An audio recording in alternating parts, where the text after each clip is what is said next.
God sa lahat ng pinalaki.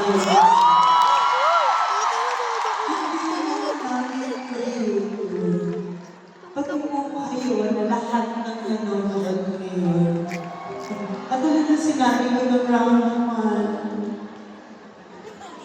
Ayan, gusto ko yung makita tayo na magkasama sa isang stage.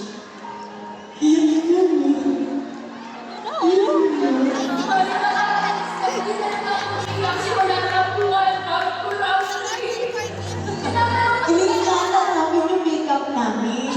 Binibigit namin kung umiyak. Bigyan niyo naman ang cellphone sa ito dyan. Oo nga. Pwede mo kayo sa kanina. Sige nga, ito na tayo sa kailangan na. Unang-una, okay?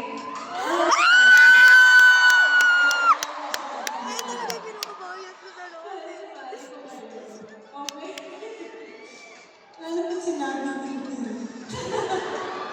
And gusto ko rin magpasalamat. Ba yan? Dapat masaya. Ay, kasi hindi ko pumasok sa relationship. Kaya naisip ko din.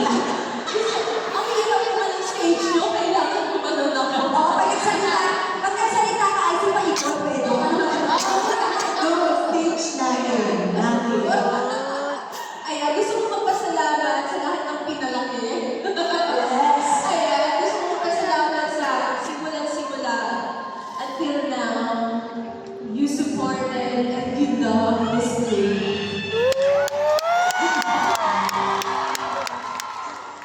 And tulad ng sinabi niya kanina, mahal na mahal kayong lahat ni Lord. Pero inyo, the happiness that this concert brings to everyone, na sinasabi ng iba na nostalgia, sinasabi ng iba na bumalik sa that's a blessing, di ba? That's a blessing. Kahit sa konting oras, nawala yung problema na iniisip nyo, whatever it is na you're going through. Kantahin mo na ibet yung tahanan. And I want to share na bukod sa, of course, this concert is really a blessing to all of you. And the love of Jesus is really a great blessing. Kapag simba rin, 5 minutes. 5 minutes. And yung peace